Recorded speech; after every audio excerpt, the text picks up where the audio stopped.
பிளாக்பெரின்னு ஒரு ஃபோன் வந்துச்சு. ஆப்பிள் உள்ளே வந்தப்போ சொன்னாங்க அது ஒரு பொம்மை அப்படின்னாங்க.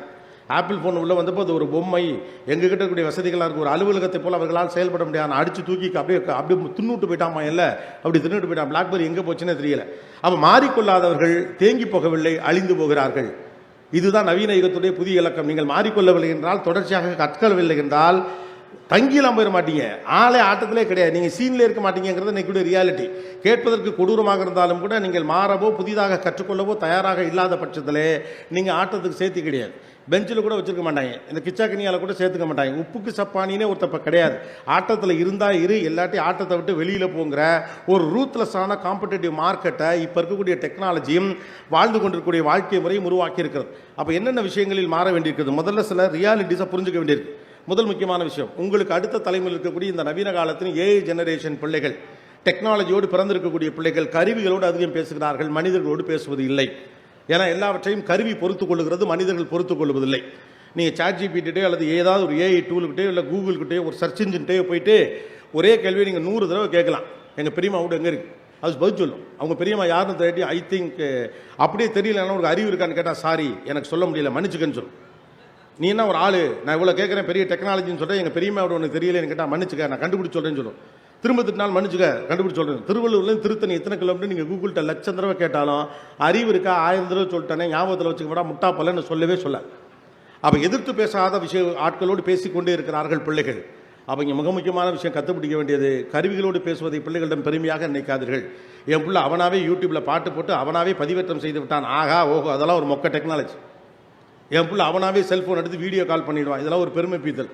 25 வருஷத்துக்கு முன்னால் மம்மின்னு சொன்னதுக்கு டேடின்னு சொன்னதுக்கு பெருமைப்பட்ட ஊர் நம்ம ஊர். இப்போல்லாம் இங்கிலீஷ் மீடியத்தில் படித்தாலும் ஒழுங்காக அம்மான்னு சொல்கிறா, அத்தைன்னு சொல்கிறாங்க, இடத்துக்கு வந்துட்டோம்ல.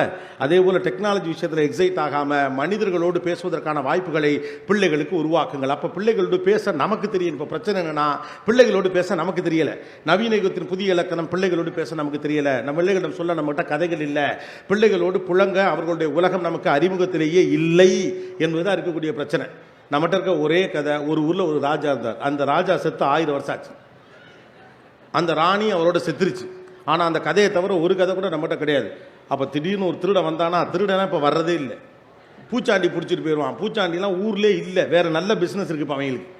அப்போ பேசுவதற்கு கதைகள் இல்லை, சொல்லுவதற்கு மொழிகள் இல்லை, எக்ஸைட் பண்ணுறதுக்கு நம்மகிட்ட வார்த்தைகள் இல்லை என்கிற போது அவர்கள் கருவிகளோடு தான் போவாங்க. இன்றைக்கு எல்லாமே சிரமம். கருவிகளை வெல்லுவது தான் மனிதனுடைய மிக முக்கியமான வேலை. மேன் வர்சஸ் மெஷின் வார் ஸ்டார்டட் டிகேட்ஸ் எகோன்னு சொல்கிறான். மனிதர்களுக்கும் கருவிகளுக்கும் இடையிலான சண்டை ஆரம்பித்து பல வருடங்கள் ஆகிவிட்டது. நாம தான் தெரியாமல் இருக்கோம். நாம் சுவீகரிக்கக்கூடிய எண்டில் இருக்கிறதுனால இதெல்லாம் சௌகரியங்கள் நினைத்து கொண்டிருக்கிறோம். கருவிகளுக்கு எதிராக நான் பேசலை. கருவிகளோடு உடன்படுதல் எப்படின்னு ஒன்று இருக்குது. எப்போதுமே ஒரு பக்கம் ஓட்டம் ஓடிக்கொண்டிருந்த போது தமிழ் கூறும் நல்லுலக அற்புதமாக சில விஷயத்தை செய்யும். அது போகிற போக்கத்தில் ஓடாது. தமிழ் கூறும் நல்லுலகம் என்பது அப்படிதான். போர் அதிகம் நடந்து கொண்டிருந்தபோது போர் செய்யணும் இந்த ஊர் சொல்லலை. பணத்தை நோக்கி எல்லோரும் ஓடுகிற போது எல்லாம் ஓடு பணத்தை சம்பாதி இந்த ஊர் சொல்லலை. ஊரெல்லாம் சண்டை போட்டுக்கிட்டு இருந்தப்போ ஔவையார் போயிட்டு சொல்கிறாங்க சண்டை போடாதீங்கடா, உறவு தாண்டா முக்கியம், மனுஷன் தாண்டா முக்கியங்கிறாங்க. ஆனால் ஆக்சுவலாக என்ன பண்ணிக்கணும், நீ இன்னும் கருவிகளை கொண்டு போய் சேர்த்து கொள்ளு அப்படிங்கணும். உலகமெல்லாம் பணத்தை நோக்கி ஓடிட்டு இருந்தப்போ வாழ்க்கைக்கு திரும்புங்கடான்னு சொன்ன ஊர் நம்ம ஊர். ஆனால் பொதுவாக உலகத்துடைய பழக்கம் எப்படின்னு கேட்டால் எது பாப்புலராக இருக்கோ அது பின்னாலே ஓடுறது. இப்போ நம்ம அதை தான் செய்யிட்டு இருக்கோம். எது பாப்புலரோ அது பின்னால் ஓடிக்கிட்டே இருக்கும். உட்காந்து ரீடிஃபைன் பண்ணணும் அப்படின்னு யோசிக்க ஆரம்பிக்க வேண்டியது தான் நவீன யுகத்தின் புது இலக்கணம். பிள்ளைகளோடு பேசுங்கள். பிள்ளைகள் பேச வேண்டும் என்று எதிர்பார்க்காதீங்க. அவன் பேசவே மாட்டேங்கிறான், அவன் பேச மாட்டான். அவனுக்கு உங்களோட சுவாரஸ்யமாக பேசுறது ஆள் இருக்கு. உங்ககிட்ட பேசுனா நீங்கள் என்ன பண்ண போறீங்க, என்ன மார்க் எடுத்துன்னு கேட்க போறீங்க, ஏன் ஷூவை கரெக்டான இடத்துல வைக்கல, ஏன் அம்மா பேச்ச கேட்கல, நீ என்ன நன்றி கெட்ட பிள்ளையா இருக்கிற, எழுத்த விட்டு சுரேஷ் எப்படி இருக்கான், நீ ஏன் இப்படி இருக்கிற, எழுத்த வீட்டில் இருக்க சுரேஷ்ட்டு சொல்லிட்டு இருப்பாங்க, எழுத்த விட்டு ரமேஷ் எப்படி இருக்கான், நீ ஏன் இப்படி இருக்க. எப்பவுமே எழுத்த விட்டு பையன் தான் நல்ல பையன். பிள்ளையை மாற்றிக்கலாம்ல, மாற்றிக்க மாட்டோம் இல்லையா. அப்போ பிள்ளைகளோடு பேசுவதற்கான மொழி என்று ஒன்று இருக்கிறது.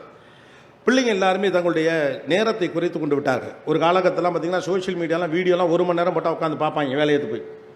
3.5 மணி நேரம் படம் பார்த்தவங்க தானே நீங்கள் இல்லையா.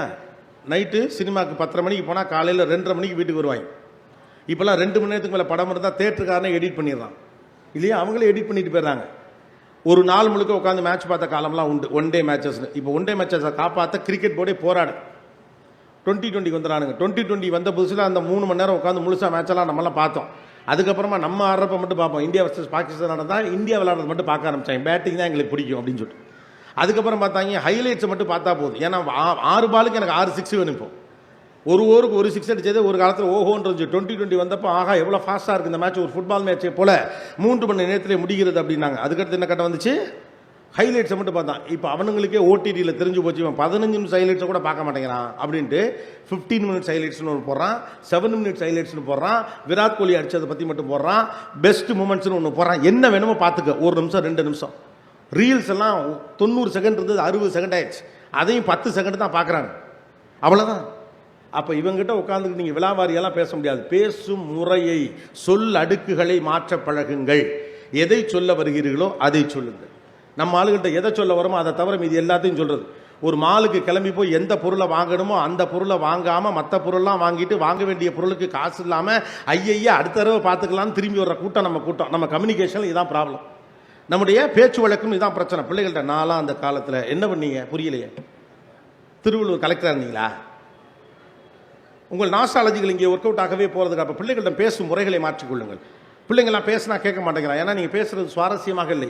கூகுளை விட, சாட் ஜிபிடியை விட, அவர்கள் சந்திக்கக்கூடிய பேச்சாளர்களை விட, டிவியில் பார்க்கக்கூடிய முகங்களை விட வீட்டுக்குள் ஒரு நல்ல பேச்சு இருக்கணும். அப்போ நான் என்ன பேச்சாளர் இல்லை, ஜென்யூனாக பேசுங்க, இமோஷன்ஸாக பேசுங்க.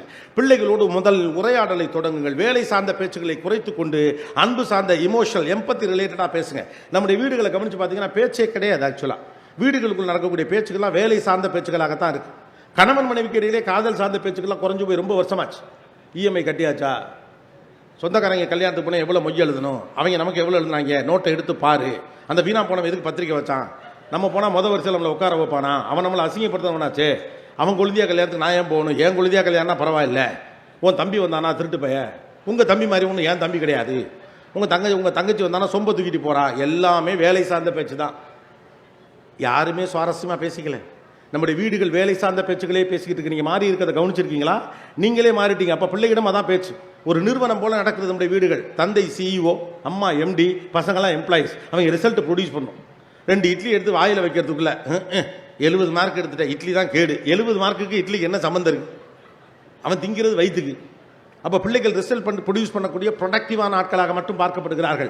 ஏற்கனவே இந்த உலகம் எல்லாரும் என்னவா மாற்றி வச்சிருக்கு, நீ ப்ரொடக்டிவாரு, சம்பாரி, வேலைக்கு போன்னு சொல்லிக்கிட்டு இருக்கு. எம்பத்தியை யார் சொல்லி தருவார்கள்? இனிமேல் கருவிகள் செய்ய முடியாத விஷயத்தை செய்கிறவன் தான் வெற்றியாளன். அவ்வளவுதான், ஒன் லைன் டைரக்ஷன். கருவியால் எம்பத்தியை உருவாக்க முடியாது. கருவிகிட்ட கிரியேட்டிவிட்டி கிடையாது. Wisdom is more important. நாம் எல்லாரும் பழைய முறைமையே சரி என்று நம்பிக்கொண்டு இருக்கிறோம். 2வது மாற்றம், தகவல்களை தெரிந்து வைத்திருப்பது அறிவல்ல. ராமகிருஷ்ணன் வரையில கூட சில விஷயங்கள் பேசிட்டு இருந்தப்ப இதெல்லாம் ஷேர் பண்ண அவர்கிட்ட. தகவல்களை தெரிந்து வைத்திருப்பது அறிவல்ல. Information is not intelligence. நம்மளை சின்ன வயசுலேருந்தே தெரிஞ்சு வச்சாங்க. அதனால தான் பார்த்தீங்கன்னா 16 வாய்ப்பாடு சொல்கிறவனெல்லாம் புத்திச்சாலின்னு பாஸ் பண்ண வச்சோம். 1330 திருக்குறள் தெரியும். இப்போ என்ன பண்ண போகிறத வச்சுக்கிட்டேன். என் பிள்ளை 16 வாய்ப்பாடை தலைகீழ சொல்லுவான், 100லேருந்து ரிவர்ஸில் சொல்லுவான். என்னத்துக்கு நான் டயத்தை வேஸ்ட் பண்ணுறீங்க? இப்போ எதுக்குன்னு கேட்டேன். 100 ரிவர்ஸ் என்ன, 1,64,32,333 இன்ட்டு 16,45,442 4ஆல் வகுத்து 7ஆல் பெருக்கி 23ஆல் கூட்டினா எவ்வளோ வரும்னு 12 செகண்டில் கால்குலேட்டரே சொல்லிடும். இதை எதுக்கு உட்காந்து கூட்டல் வகுத்தலாம் நான் பார்த்துக்கிட்டு இருக்கேன். இப்போ நாம் எல்லாரும் எந்த கடையில் எந்த கோயிலில் என்னைக்கு வெண்பொங்கல் போடுவான், எந்த கோயிலில் என்னைக்கு ஓட்ட வடை போடுவான்னு எனக்கு தான் தெரியும். Information is wealth. அந்த பீரியட் முடிஞ்சிருச்சுன்னு நமக்கு தெரியல. எப்போதுமே இன்ஃபர்மேஷன் வெல்த் கிடையாது. அமெரிக்காவின் தலைநகரம் எது, அது தெரிஞ்சால் நமக்கு அறிவாளியா என்ன? இந்தியாவின் தலைநகரம் எது தெரியாது. உங்கள் ஏரியா கவுன்சிலர் யார், அதான் அறிவு. நீங்கள் இருக்க தொகுதி பேர் என்ன, உங்கள் வார்டு நம்பர் என்ன, அதெல்லாம் எதுவுமே தெரியாது எனக்கு. அமெரிக்க அதிபர் பேர் தெரிஞ்சுன்னா நம்ம அறிவாளி ஆகிட முடியுமா? நான் தமிழ்நாட்டில் எத்தனை தொகுதிகள் இருக்குன்னு தெரிஞ்சு அறிவாளி ஆகிடுமா? Interpretation is intelligence. அதை வைத்துக்கொண்டு நீங்கள் என்ன செய்யலாம்? Application, action and interpretation matters, not the information and datas. Informations R flooded. அதீதமான தகவல்களை வைத்திருக்கிறோம், தேவையில்லை. இவ்வளோ தகவல்கள்லாம் பிள்ளைங்க படிக்க வேணாம். என்ன கேட்டால் பிள்ளைங்களை படிக்காமல் பார்த்துக்கிறது தான் இப்போ கஷ்டம். எதை படிக்கணும் எதை படிக்கக்கூடாது அந்த பிள்ளைகளுக்கு சொல்லிக் கொடுப்பதா. எது அறிவு, எது அறிவை போன்றது அப்படின்னு ஒன்று இருக்குது. கண்டதை படித்தவன் பண்டிதனாவான். இப்போல்லாம் அப்போல்லாம் ஆக முடியாது. தேர்வு செஞ்சு படிக்கணும், படிக்கிறதுக்கு எஃபர்ட் போடணும். இவ்வளவு ஸ்டால்ஸ் எதுக்கு, இவ்வளோ வெரைட்டி, இவ்வளோ புத்தகம் லட்சக்கணக்கில் ஆயிரக்கணக்கில் எதுக்கு வந்திருக்கு? உனக்கு எது வேணுமோ அதை எடுத்துக்கங்கிறதுக்காக தான் வந்திருக்கு. போங்க, 300 படிங்க, 10வது பக்கத்தை புரட்டுங்க, 12வது பக்கத்தை புரட்டுங்க. இதில் வெண்டிக்காய் வாங்குறீங்க, ஒடிச்சு பார்த்து வாங்கக்கூடாதுன்னு சொல்கிறதுக்கு நீங்கள் படித்தா யாரும் இங்கே ஒன்றும் சொல்ல போகிறது இல்லை. ரைட்டு தானே? அட்டைப்படம் அழகாக இருக்குது, கோபிநாத் படம் போட்டிருக்காங்க, உடனே வாங்குறது. எவ்வளோ நல்ல புத்தகம் இருக்குது யோசிச்சு பாருங்கள். இல்லை உண்மையாக அவ்வளோதான். இப்போ எனக்கு ஒரு பிரபலம் என்கிற அடிப்படையில் நம்முடைய புத்தகம் விற்கிது, அவ்வளோதான். நான் என்ன எழுத்தாளர்லாம் கிளைம் பண்ண மாட்டேன். அற்புதமான எழுத்து, போய் கடந்து உசுரை விட்டு உட்காந்து எழுதினவங்களாம் இருக்காங்க. அவ்வளோ எழுத்தாளர்கள் இருக்காங்க. அவ்வளோ அற்புதமான சொற்களஞ்சியை கொட்டி கிடக்குது. போய் தேடுங்க. 20 புத்தகத்தை புரட்டி பார்த்துட்டு தான் ஒரு புத்தகம் வாங்கணும். போனதுல இருக்கிறதுல நல்லா பெருசாக ஒரு புத்தகம் வாங்கிக்கணும். அது ஒன்று. ஏன்னா நிறைய விஷயம் அதில் இருக்கும். என்னுடைய அலுவலகத்தில் ஒரு லைப்ரரி மாதிரி ஒன்று வச்சுருக்கிறேன் நான். எனக்கு முன்னாலேருந்து ரொம்ப ஆசை, நம்ம பணக்காரன் ஐட்டம்னா லைப்ரரி வச்சுக்கணும் அப்படின்னு சொல்லிட்டு. அப்படி நினச்சிக்கிட்டேன் நான். கொஞ்சம் காசு பணம்லாம் வந்துருச்சுன்னா நம்ம சொந்தமாக லைப்ரரி வச்சுக்கணும் அப்படின்னு. நான் நிருபராக இளம் வயதில் இருக்கிற போது நிறைய தலைவர்கள் வீடுகள், வக்கீல்கள், வழக்கறிஞர்களோட வீடுகள், நிறைய வீடுகளுக்கு போவேன். தொழில்களுடைய வீடுகளுக்கெல்லாம் போகிறப்ப நிறைய வீட்டில் ஒரு லைப்ரரி வச்சுருப்பாங்க. எனக்கு அது பெருசாக ஈர்த்துச்சு. என்னது, எப்படி இவ்வளோ புக்கு வச்சுருக்காங்க, நம்மளும் வாங்கணும்டா, வாங்கி நம்ம ஒரு புக்கு வைக்கணும், படிக்கிறோமோ இல்லையோ புக்கு வச்சுக்கணும், முதல்ல வச்சுவிட்டா 4 பேர் எடுத்து படிச்சுக்கலாம். நான் ஒரு பெரிய அரசியல் தலைவரை ஒரு தடவை அவர் வீட்டில் ஒரு லைப்ரரி இருக்குது, அவர்கிட்ட நான் கேட்டேன், இவ்வளோ புக்கு வச்சுருக்கீங்களா, இதெல்லாம் நீங்கள் படிச்சிங்களா அப்படின்னு. பின்னால் ஒரு 500 புத்தகம் இருந்துச்சு. நான் பேட்டி எடுக்கிறதுக்கு ஒரு வாய்ப்பு கிடச்சிது. அவரை போனப்போ கேட்டே விட்டேன், இவ்வளோ புத்தகம் வச்சுருக்கீங்களா, இதெல்லாம் நீங்கள் படிச்சிருக்கீங்களா அப்படின்னு. அவர் எனக்கு சொன்னார், நீ கன்னிவரா நூலகம், தலைமைச் செயலகத்தில் ஒரு நூலகம்லாம் இருக்குல்ல, அந்த நூலகத்துக்கெல்லாம் போயிருக்கேன். ஏன்னா இப்போ தலைமைச் செயலகத்துக்குள்ளே இருக்கக்கூடிய நூலகத்திற்கு ஒரு கார்டு, பர்மிஷன் உள்ள ரிப்போர்ட்டர்ஸ் கொடுப்பாங்க. அந்த கார்டெலாம் நான் வச்சுருந்தேன். போய் லைப்ரரிஸில் படிக்கிறது ஆசை. அப்போ அவர் சொன்னார், அந்த நூலகத்துக்குலாம் போயிருக்கேன். ஆமாம் போயிருக்கேன். அந்த நூலகத்துக்கு வீட்டில் இருக்க நூலகத்துக்கு என்ன வித்தியாசம்? எனக்கு ஐடியா என்ன, இவ்வளோ புத்தகத்தை எப்படி படிச்சிருக்க முடியும்? அந்த நூலகத்துக்கும் வீட்டில் இருக்க நூலகத்துக்கு என்ன வித்தியாசம் அப்படின்னா தெரியலை அப்படின்னு. அந்த நூலகம்னா நீ படித்ததை, அந்த நூலகம்லாம் அந்த ராக்கில் இருக்கிறத எடுத்து படிக்கிறதுக்கு, இந்த நூலகம் நீ படித்ததை வைக்கிறதுக்கு அப்படின்னார். எல்லாத்தையும் படிச்சுட்டேன்னு சொல்லலை, இந்த நூலகம் நீ படித்ததை வைக்கிறதுக்கு அப்படின்னு. ஸோ தகவல்களை தெரிந்து வைத்திருப்பதை மட்டுமல்ல அறிவு, தகவல்களை எப்படி பயன்படுத்துறீங்கிறத அறிவு. அப்போ நம்ம எக்கச்சக்கமான விஷயங்களை தெரிஞ்சு, இப்போ எக்கச்சக்கமான விஷயங்களை எளிதாக நீங்கள் தெரிஞ்சு வச்சுக்கலாம். முன்னால் தகவல்களை சொல்வதற்கு ஆட்கள் தேவைப்பட்டார்கள், இப்போலாம் அப்படிலாம் ஒன்றும் தேவையில்லை. என்ன வேணாலும் நீங்கள் தெரிஞ்சுக்கலாம். உலகத்துடைய எந்த மூலையில் இருந்து கொண்டும் இந்த நிமிடத்தில் சிக்காகோவில் பனி எவ்வளோ கொட்டுது அப்படின்னா இப்போ தெரியும். இவ்வளவு எதுக்கு? இப்போ யாராவது லைவ் பண்ணால் ஏதோ ஒரு மூலையில் உட்காந்துருக்கவன் கோபிநாத் பேசுறதை கேட்கலாம். இட் இஸ் ஸோ சிம்பிள் இல்லையா? இப்போ நான் பேசிக் கொண்டிருப்பதன் சத்தத்தை ரிசீவ் பண்ணி அப்படியே ஆங்கிலத்தில் மொழிபெயர்ப்பதற்கான தொழில்நுட்பம்லாம் வந்துருச்சு. அப்போ தகவல்களை தெரிந்து கொள்வது இப்போது அறிவு அல்ல.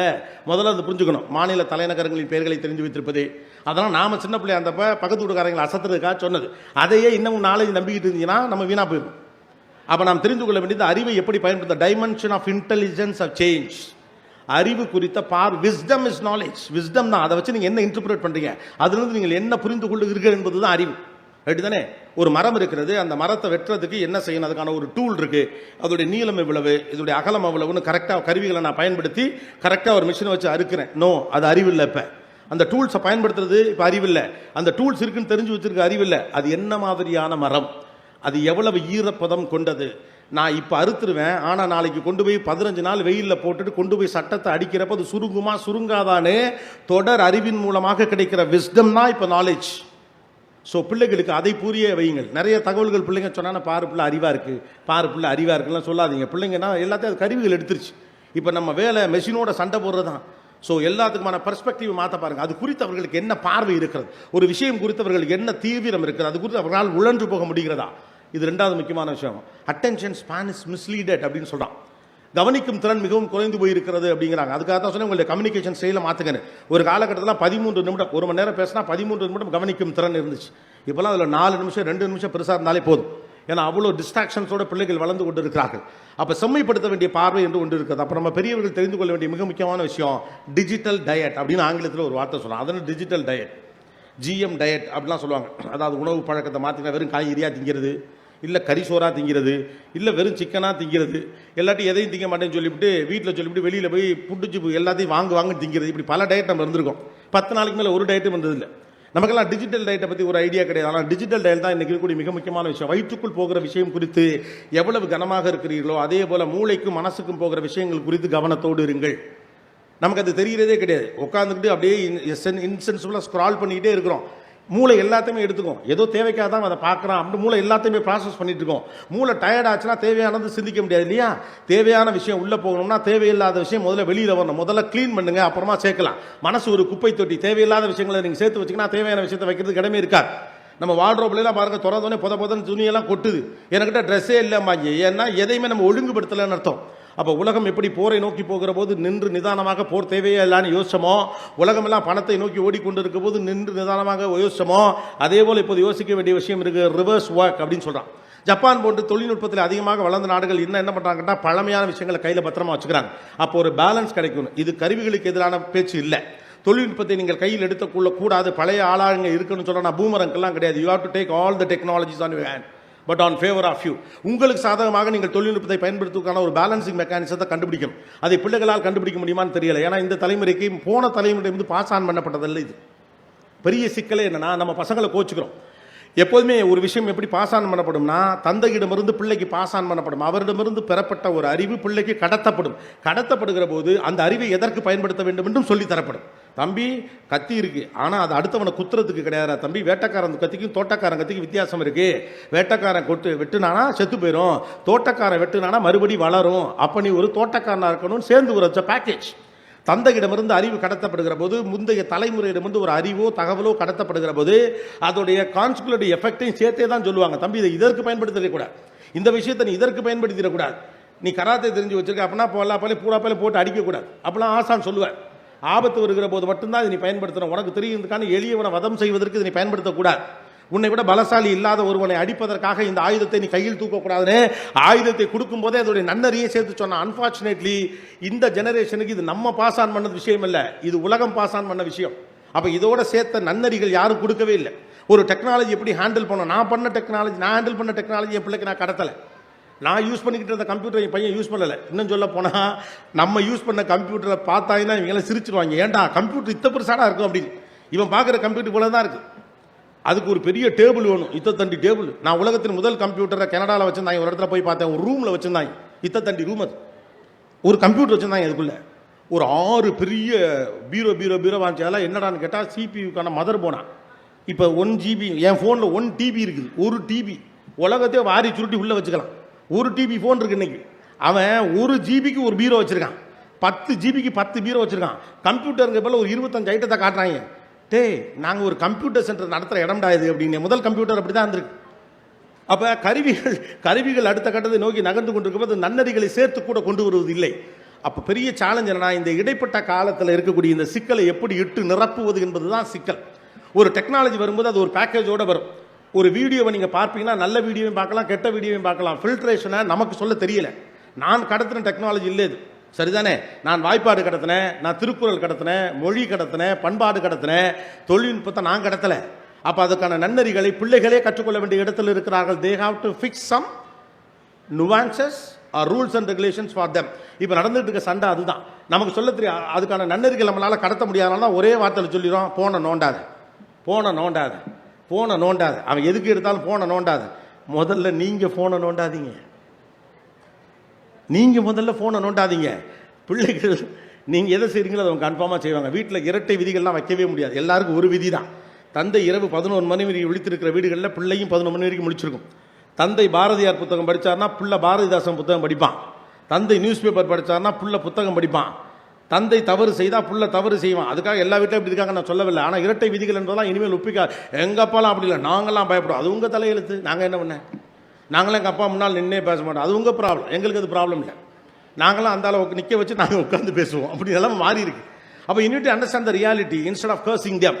அவர்களை குறை சொல்வதை விட்டுவிட்டு அவர்களுக்கு இருக்கக்கூடிய இடைப்பட்ட சிக்கலை நீங்கள் புரிந்து கொள்ள வேண்டும். அவர்கள் கையாண்டு கொண்டிருக்கக்கூடிய தொழில்நுட்பம் என்பது முழுக்க அறிவியலால் தரப்பட்டது, நாம் கடத்தி ஒன்று அல்ல. அப்போ அதை ஒட்டிய பேக்கேஜஸ் இருக்குல்ல, அதை நம்ம அவர்களுக்கு கொடுக்கணும். அதுக்கு தான் சொல்ல ரிவர்ஸ் ரோல் எடுங்க அப்படின்னு சொல்கிறோம்.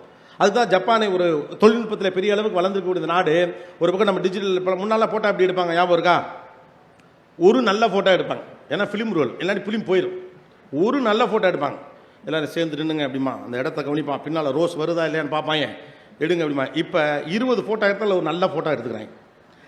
கிளிக்கிங் அடிச்சு தர்றாங்க. அன்றைக்கெல்லாம் ஒருத்தர் எடுத்துக்கிட்டு இருக்காரு, நான் போயிட்டு அவர் எடுத்துக்கிட்டு இருக்கேன் சார். ஒரே ஒரு ஃபோட்டோங்கிறாங்க.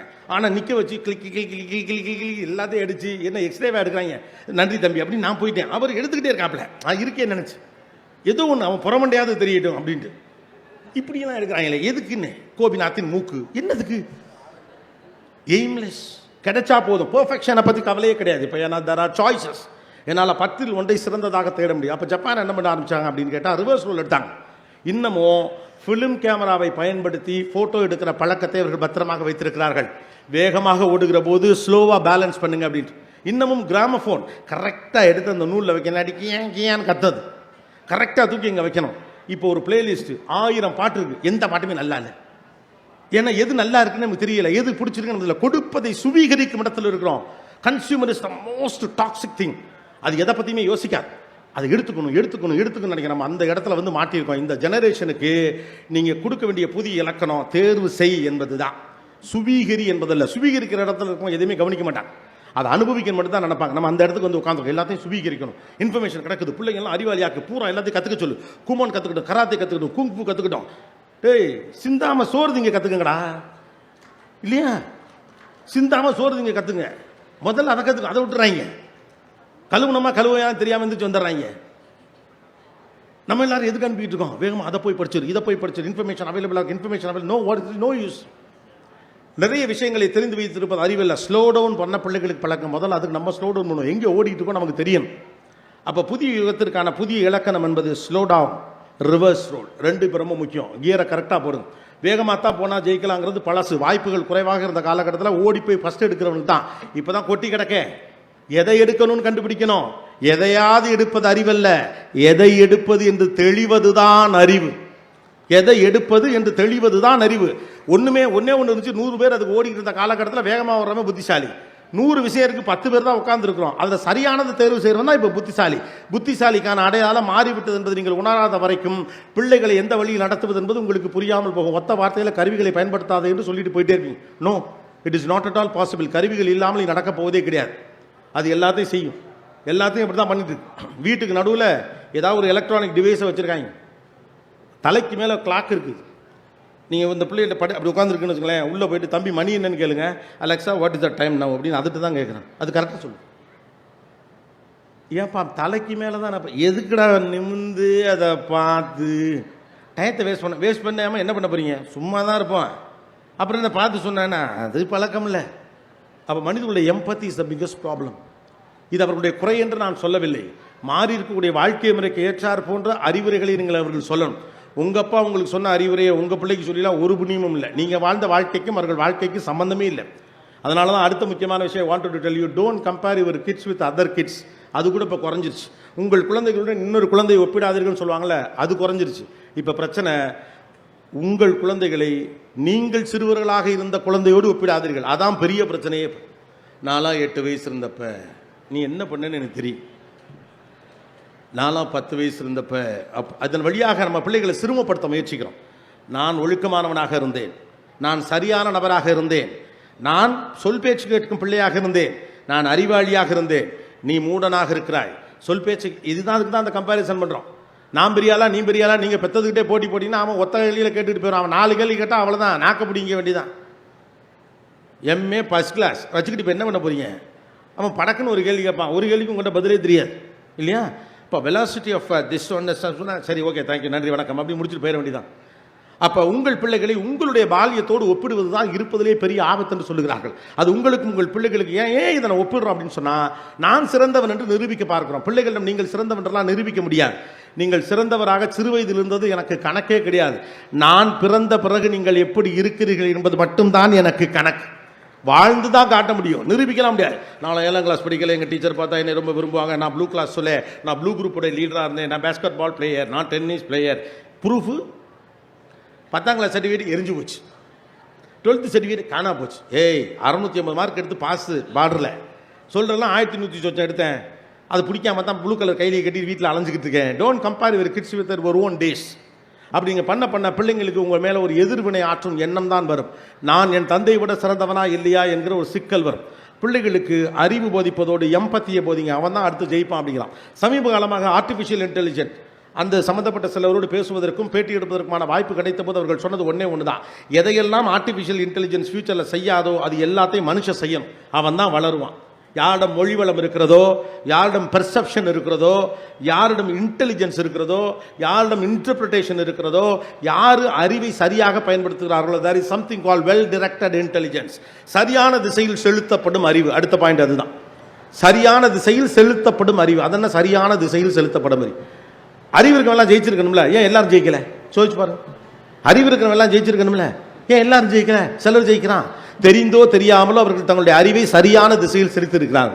உலகத்திலே பயனற்றது அறிவு தான் என்னை பொறுத்த வரைக்கும். அதை சரியாக நீங்கள் பயன்படுத்தலைன்னா, அறிவு இருக்கக்கூடிய ஒருத்தன் அதை சரியாக பயன்படுத்தாமல் போனான்னா ஊரில் இருக்க எல்லா பேரையும் பிச்சு தின்னுபிடுவான். இந்த ஊர் முழுக்க முட்டா போடுவேன், ஒருத்தனுக்கு என்ன புரியலை, இந்த உலகம் எனக்கு எதிராக நிற்கிறது, நான் எவ்வளோ பெரிய அறிவாளி, என்னை யாரும் புரிந்து கொள்ளவில்லை, அதெல்லாம் நீங்கள் தான் புரிய வைக்கணும். அப்போ அறிவை நீங்கள் சரியாக பயன்படுத்தலை, அப்ளை பண்ணலை, அதுக்கான நாலேஜ் உங்கள்கிட்ட இல்லை, நான் பெரிய பிரச்சனை வந்துடும். ஏன் அப்ளை பண்ணுறதுல நமக்கு தயக்கம் இருக்குது, எனக்கு இது தெரியும் என்று சொல்ல தயக்கம் இருக்குது. Communication skill, that's a problem. விஷயம் நிறைய தெரியுது, ப்ரெசென்ட் பண்ண தெரியல, அதான் அப்ளிகேஷன். ஒரு உரையாடலை எப்படி தொடங்குவது என்று இந்த தலைமுறை பிள்ளைகளுக்கு தெரியவில்லைங்கிறார். ஜென்சி கிட்ஸை வேலைக்கு எடுப்பதற்காக கிட்டத்தட்ட 60% மேலான நிறுவனங்கள் பயப்படுவதாக சொல்லுகிறார். ஏனென்றால் அவர்கள் சொல் பேச்சு கேட்பதில்லை, இவர்கள் சொல்லுவது புரிவதில்லை, உடனே டயர்டாகிறாங்க, வேலையை விட்டு உடனே போயிடுறாங்க, சண்டைக்கு வராங்க அப்படிங்கிறான். ஏன்? கருவிகளோடு புழங்கி பழகுகிறார். பேசுங்க, வீட்டுக்குள் உரையாடல் நிகழ்த்துங்கள். உரையாட தெரியாத வீடுகள் இனி வளரவே முடியாது. எம்பத்தி மேட்டர்ஸ், நாட் த டெக்னாலஜி. மனிதனின் அறிவும் மனிதனுடைய எம்பத்தியும் தொழில்நுட்பத்துடைய உச்சமும் ஒரு கட்டத்தில் சேரும். அந்த சேர்ற இடம் தான் ஒருத்தர் வளருவதற்கான அறிவு. அந்த இடத்துக்கு போய் உங்களால் நம்ம பிள்ளைகளை தொட வச்சுட்டோம்னா அவங்க கிளியர் கட்டாக இருப்பாங்க. இல்லாட்டி அவங்க ரெபலிஸ்டிக்காக மட்டும் தான் இருப்பாங்க. சண்டை போடுறது பேர் வீரம் நினைப்பாங்க. நம்மளாம் அப்படி தான் நினச்சோம் இல்லையா? வீரம் என்று எதை நினச்சிக்கிட்டு இருந்தோம்? திருவிழாவில் எங்கள் ஏரியாக்காரங்க எவனாவது வம்புழுத்தானா கையை பிடிச்சி ஒடிச்சுட்டு மாப்பிள்ள ஒத்த கையை தொங்க விட்டோம்ல அப்படின்னு சொல்லிட்டு தெரிஞ்சது. ஆனால் வீரம்னு பின்னால் தான் தெரிஞ்சது இதல்ல வீரம் அப்படின்னு. வீரம் என்பது இதுவல்ல என்பது தெரிந்தது அப்போதுதான். எனக்கு ஆத்திரம் வந்த போதும் அடக்கி கொண்டிருந்தது தான் வீரம் என்று புரிகிற போது தான் வீரம்னா எனக்கு என்னன்னு புரிஞ்சுது. எளியவனை தாக்கக்கூடாது, பாவம் அவன் அப்படின்னு தெரிஞ்சப்பதான் எனக்கு தெரிஞ்சு உண்மையான வீரம்னா என்னன்னு. அப்போ சில காலங்களில் ஒவ்வொரு காலத்தில் definition of what you believe will change over the experiences and எக்ஸ்போஷர்மா. நீங்கள் எதையெல்லாம் வரையறுத்து வைத்திருந்தீர்களோ அதெல்லாம் உங்கள் அனுபவத்தின் அடிப்படையில் அதற்கான அர்த்தம் மாறிக்கொண்டே இருக்கும். அப்படித்தான் வாழ்க்கையோட அர்த்தம் மாறிக்கொண்டே இருக்கு. ஒரு காலகட்டத்தில் பணம்னா என்ன யோசிச்சு பாருங்க. மனிதனுடைய ஆரம்ப காலத்தில் பணம்னா என்ன? முதல்ல பணமே இல்லை. நான் கத்திரிக்காய் கொடுப்பேன், அவன் வெண்டிக்காய் தருவான். அண்ணா அதுக்கு முன்னால் ரொம்ப சுமூகமாக ரொம்ப சந்தோஷமாக இருந்தோம். மனுஷன் விவசாயம் பண்ண ஆரம்பித்த பிறகு தான் நிறைய சண்டையை வந்துச்சுக்கிறான். நம்ம விவசாயத்தை கொண்டாடுறான், நான் இல்லைன்னு சொல்ல. முதல்ல மனுஷன் என்ன பண்ணான்னா அவனுக்கு பிடிச்சதை பிடிங்கி தின்னு இருந்தான். எல்லாருக்குமான கொஞ்சம் உயரமாக இருக்கவன் மேலே இருக்கிறத பிடிங்கி திம்மா, கொஞ்சம் உயரம் குறையாக இருக்கேன் கீழே இருக்கிறத பிடிங்கி திம்மா, பிடிச்சதை பிடிங்கி திம்மாய். இல்லைன்னா அண்ணன் இந்த எட்டலை எடுத்து கொடுமா, அவன் பிடிங்கி கொடுப்பான். அவ்வளவுதான். போகிற இடத்துல தங்கினாங்க, யாருக்கும் எந்த இடமும் சொந்தம் கிடையாது. தங்குற இடம் சொந்த இடம், தங்கிட்டு போயிட்டே இருப்பான். மனுஷன் மூவிங்லேயே இருந்தான். சேப்பியன்ஸ் புத்தகத்தில் அற்புதமாக அவால்வரா சொல்கிறாரு, மனிதன் தன்னை காப்பாற்றிக் கொள்வதற்காக கோதுமை விதைத்தான், கடைசியில் கோதுமையை காப்பாற்றுவதே அவன் வேலையாகி போனது அப்படிங்கிறார். மனுஷன் தன்னை காப்பாற்றுறதுக்காக கோதுமை விதைச்சானா, கோதுமை விதைக்கிற வரைக்கும் அவனுக்கு கிடைச்சதெல்லாம் சாப்பிட்டான், எல்லாருக்கும் எல்லாம் இருந்துச்சு. கோதுமை விதைச்சவனே விதைச்சவன் பெரிய புத்திசாலி ஆகிட்டான், அவனுக்கிட்ட அதிகாரம் வந்துருச்சு. கோதுமையை ஈயெல்லாம் வந்து திங்கவும் ஈய விரட்டுறதுக்கு அங்கே உட்காந்தான். வளர்ந்து நின்றவனே குதிரையில் வந்த கொள்ளையர்கள் எல்லாம் திருட வந்தாங்க, கருவிகள் செய்ய ஆரம்பிச்சான், அவனோட சண்டை போடணும்ட்டு. கடைசியில் கோதுமை விளையிற வரைக்கும் நகரவே முடியல, குடிசையை போட்டு அங்கேயே உட்காந்துட்டான். சந்தோஷமாக தெரிஞ்சவன் ஆக்கி தின்னணும்னு ஆரம்பித்தப்போ வந்துச்சு பிரச்சனை அப்படிங்கிறான். கோதுமை தன்னை காப்பாற்றும் என்று விதைத்தான் மனிதன், கோதுமையை காப்பாற்றுவதே மனிதனுக்கு பிரச்சனையாகி போனது. ஒவ்வொரு காலகட்டத்தில் ஒவ்வொன்று, ரைட்டா? அப்படி விதைச்சோம், வளர்ந்தோம், போனோம். ஒரு இடத்துல காசுன்னு ஒன்று வந்துச்சு, காலனா கொடுத்தா கத்திரிக்காய், அரையனா கொடுத்தா முருங்கைக்கான்னு ஏதோ ஒன்று நடந்துச்சு. அப்போ அதற்குடைய பேர், எனக்கு தேவைப்படக்கூடிய ஒன்றை நான் வாங்குவதற்கான பயனை தருவதன் பெயர் பணம். That is the meaning of money on those days. அடுத்த கட்டம் என்ன பார்த்தானுங்க, காசு இருந்தால் பொருள் வாங்கலாம் போல இருக்கு. இப்போ காசை கொஞ்சம் சேர்ப்போம் அப்படின்னு நினச்சான். காசை சேர்த்தா நம்ம எப்போ வேணாலும் பொருள் வாங்கிக்கலாம். உழைச்சி காசு வாங்கி போய் பொருள் சேர்ப்பதற்கு பதிலாக காசை சேர்த்து வச்சோம்னா நம்ம இருக்கலாம், பாதுகாப்பாக இருக்கலாம். அப்போ meaning of money is safety. இரண்டாவது தலைவர் என்ன பண்ணுச்சு, பணத்துடைய நோக்கம் என்பது பாதுகாப்பு, பணம் என்பது பாதுகாப்பின் குறியீடு என்று மனிதன் நம்பினான். அடுத்த கட்டத்தில் பார்த்தான், பணம் வச்சிருக்கவனுக்கு தாண்டா மரியாதை இருக்கு. நிறைய பணம் இருக்கிற போது ஐயா வணக்கம் அப்படிங்கிறாங்க, மற்றவெல்லாம் மதிக்க மாட்டேங்கிறான். நமக்கு எலும்பு துண்டை குறைச்சி விட்டாங்க, கறியில் குழம்பு மட்டும் காட்டிட்டாங்க, கரண்டியை காட்டிட்டு போயிட்டாங்க. இப்போ பணம் இருந்தால் நம்ம மதிப்பான். பணம் தான் அதிகாரம் அப்படின்னு நம்பினான். அடுத்த தலைமுறையில் பணம் என்பது அதிகாரமாக மாறியது, பணம் என்பது அதிகாரமாக மாறியது. அப்போ தான் யோசிச்சான், அதிகாரம் மட்டும் இருந்தால் பத்தாது, அடுத்த தலைமுறையும் அதிகாரத்தோடு இருக்க வேண்டும் அப்படின்னா. நான் மட்டும் சம்பாரித்து ஆளாகி பெரிய ஊருக்குள்ளே பெருசாக இருந்துட்டா பத்தாது, எனக்கு வரப்போகிற பிள்ளைகளும் அதிகாரத்தோடு இருக்கணும்னா அவங்களுக்கு நான் சேர்க்கணும். ஒரு வீடு இல்லை 2 வீடு வாங்க, ஒரு தோப்பு இல்லை 2 தோப்பு வாங்க, ஒரு காரு இல்லை 2 காரு வாங்க, ஊரில் எல்லாம் இடம் வாங்கி போடு, எல்லாம் பண்ணு. அப்போ அடுத்த தலைமுறைக்கு என்ன பண்ணுச்சு, அதிகார பகிர்வுனாச்சு. பணத்துடைய நோக்கம் அதிகார பகிர்வு. அந்த கட்டத்தில் தான் நம்மளுக்கெல்லாம் அப்பா கட்டின வீடு வந்துச்சு. இப்போ இருக்க பசங்களுக்கு இந்த ஜெனரேஷன்ட்ட பணம்னா என்னன்னு கேளுங்க. ஜஸ்ட் 1000 rupeesமா அப்படிங்கிறான். இவருக்கு ஈரக்கொலையெல்லாம் நடுங்குது. டே 1000 ரூபாடா, 1000 ரூபா இல்லைப்பா, 1000 ரூபா, 5000 தோலை தூக்காதங்கிறேன். இந்த ஜெனரேஷனுக்கு மணி இஸ் ஜஸ்ட் ஃபன், அவ்வளோதான். வாழ்க்கை வாழ்வதற்கே இவனுடைய கணக்கே அவ்வளோ மட்டும்தான். மணி இஸ் ஃபன், ஏன்னா அவங்க பயம் இல்லை. நம்மளை மாதிரி நாளைக்கு காலையில் என்ன ஆகுங்கிற நடுக்கம்லாம் இல்லை. வளர்ந்த தேசத்தின் பிரஜைகள் அவர்கள். கொடி கட்டி அப்படி காய போட்டிருக்கு வாய்ப்பு, என்ன வேணாலும் எனக்கு வேணுங்கிறத நான் பிடிச்சி எடுத்துப்பேன். மீ எனக்கு பிடிச்சது வேணும். அவனுக்கு பயம் இல்லை. நம்ம நினைக்கிறோம் அதை தாந்தோண்டித்தனம்னு நினைக்கிறோம். அது ஒரு நம்பிக்கையின் இன்னொரு குறியீடு தான். அவன் நமக்கு வாய்ப்புகள் இல்லாத காலகட்டத்தில் பத்திரமா வச்சுக்கணும்னு நினைச்சான். அவனுக்கு என்ன, நாளை காலையில் போனால் அவன் செய்கிறான். ஒரு மாதம் முழுக்க வேலை பார்த்து 1 லட்ச ரூபா பணம் சம்பாரிச்சு 2 லட்ச ரூபாய்க்கு பார்ட்டி வைக்கிறாங்க. இங்கிட்ட அப்படியே அவங்க குடும்பமே கொண்டு போயிட்டு கொலசாமிட்டு அழுகுது, ஐயோ இப்படி பிள்ளை உருப்படாமல் போச்சேன். அவன் அடுத்த மாதம் 2 லட்ச ரூபா சம்பாரிச்சிருவான். அவரை பொறுத்த வரைக்கும் மணி இஸ் ஃபன். அப்போ பணத்தினுடைய மீனிங் மாறிக்கொண்டே இருப்பதை போல வாழ்க்கையுடைய மீனிங் மாறிக்கிட்டே இருக்கு. இந்த பிள்ளைகள் உங்களுக்கு யார்? ஒவ்வொருத்தருக்கும் ஒவ்வொரு அடையாளம். கலீல் ஜிப்ரான் ஒரு இடத்துல சொல்றாரு, இந்த பிள்ளைகள் உங்கள் மூலமாக பூமிக்கு வந்தவர்கள் என்று, உங்களுக்காக வந்தவர்கள் அல்ல அப்படி. வைரமுத்து இன்னும் சூப்பராக அதை சொல்லுவார். ஜப்பானில் ஒரு பிள்ளை அறிவாளியாக பெறப்படுகிறது, அமெரிக்காவில் ஒரு பிள்ளை விஞ்ஞானியாக பெறப்படுகிறான், ஏதோ இன்னொரு நாட்டு பேரை சொல்லி அங்கே வந்து ஒரு ஆசிரியனாக பெறப்படுகிறான். இந்தியாவில் மட்டும்தான் ஒரு பிள்ளை கொல்லிக்காக பிறக்கப்படுகிறது அப்படின்பார். இந்தியாவில் மட்டும்தான் ஒரு பிள்ளை கொல்லிக்காக பெற்றெடுக்கப்படுகிறது. ஒன்றுமே இல்லைனாலும் கொல்லி வைக்க ஒரு பிள்ளை வேணும், கொண்டே விட்டால் சாம்பல் தரப்போறான் சொம்புல, விவேக் சொல்றது மாதிரி. இப்போலாம் அதுக்கெல்லாம் ரூட்டே கிடையாது. தம்பி கிளம்புக தம்பிங்கிறாங்க, பின்னாலே வந்துடுது சொம்பு நாம் கிளம்புறதுக்கு முன்னால். இதுக்கு ஒருத்தனை கஷ்டப்பட்டு பெற்று வளர்த்து ஆளாக்கி சந்தானம் சொல்கிற மாதிரி ஆரம்பத்துலேருந்து பசு பேசாமல் பருத்தி மூட குடோன்லேயே இருந்திருக்கலாம். த பர்பஸ் அப்போ என்ன? அப்போ இதெல்லாவற்றையும் நீங்கள் மாற்றுங்கள். இது அவர்களுக்கான உலகம். இந்த உலகத்தில் அவங்க எக்ஸ்ப்ளோர் பண்ணுறதுக்கு நிறைய விஷயங்களை ட்ரை பண்ணுவாங்க. அதெல்லாம் உங்களுக்கு மனசுக்கு சங்கடமாக இருந்தாலும் கூட நீங்கள் ஏற்றுக்கொள்ளதான். அவர்கள் தங்கள் சுதந்திரத்தின் மீது கூடுதல் கவனத்தோடு இருக்கிறார்கள் அப்படின்னு நினைக்கிறான். எந்த சின்ன சிராய்ப்பும் எனக்கு வந்துவிடக்கூடாது என்பது ரொம்ப ஃப்ரஜைலாக இருக்கிறார்கள் இந்த தலைமுறை பிள்ளைகள். காரணம், அவர்களுக்கு எதிர்ப்பு நிலை கிடையாது, வாழ்வியல் கூறுகள் இல்லை. அவர்கள் புழங்குகிற கருவிகள் அவர்களை எதிர்ப்பது கிடையாது. அவர்கள் எதையெல்லாம் பெரிது நினைக்கிறார்கள் அவை அனைத்தும் அவர்களுடைய சொல் பேச்சு கேட்கின்றன. அலெக்சா பிளே தி சாங் என்றால் அலெக்சா கேட்கிறது. அலெக்சா யாருன்னு இவனுக்கு தெரியாது, அலெக்சாக்கும் இவனுக்கு தெரியாது. சிரி கால் ராமகிருஷ்ணன் அப்படின்னா சிரி நேராக ராமகிருஷ்ணன் கால் பண்ணும். 3 ராமகிருஷ்ணன் கால் பண்ணிச்சுன்னா is it A Ramakrishnan or B Ramakrishnan or C Ramakrishnan அது உங்களை கேட்கும். அதை விட அது எந்த அளவுக்கு புச்சாலி ஆயிடுச்சுன்னா, இந்த சிரி ஆப்பிளில் இருக்கிற சிரி, அது சிரின்னு சொல்கிறதுல நம்மளால கொஞ்சம் தடுமாறி ஸ்ரீன்னு சொல்கிறாங்க. இப்போ ஸ்ரீன்னு சொன்னாலும் அது கேட்குது, அதையும் கண்டுபிடிச்சிச்சு. இவங்களை வாயில் வராது உள் இருக்கு.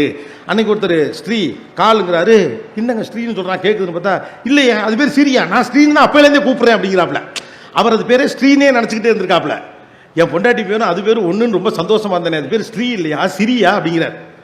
அப்போது எதிர்த்து பேசாத கருவிகளோடு பேசி புழங்கியவர்களுக்கு எதிர்ப்புனா என்ன, மாற்று கருத்துனா என்ன அப்படிங்கிறது பெரிய கேள்விக்குறியாக இருக்கிறது. அப்போ இந்த பிள்ளைகளிடம் நீங்கள் உத்தரவிட முடியாது, உரையாடத்தான் முடியும். You have to be prepared for a discussion, not a debate. Discussion நீங்கள் தயாராக இருக்கணும். உங்களுக்கு சமமானவர்களாக நீங்கள் அவர்கள் நடத்தவில்லை என்றால் அவர்கள் காது கொடுப்பார்கள், உங்களுக்கு மனசு கொடுக்க மாட்டார்கள். இதெல்லாம் உடனே நீங்கள் இந்த காலத்து பிள்ளையிலே மோசமாகிடுச்சு, வீணா போனவங்க, உருப்படைய மாட்டாங்க, வேலை நல்லா இருக்க மாட்டாங்க, பெத்த பிள்ளையிலே மண்ணவாரி தூத்துறது. No, this is the period where they born with their own technology and there don't expect any reciprocation from them. தின்ன வைத்த முன்ன வச்சுக்கிட்டு இப்படி பண்றியே, உன்னை பெத்தெடுக்க நான் இவ்வளோ பற்றி சிரமம், அம்மா கிரிஞ்சு மாதிரி பேசாத, பூமர் மாதிரி உளராத, என்ன மேட்ரு அதுக்குவா அப்படின்றாய். நீ பெத்தெடுக்க சிரமப்பட்டு நான் என்ன பண்ண, பெத்துக்காம இருந்துடுறாய். அடுத்த கட்டம்லாம் நானா கேட்டேம்மா.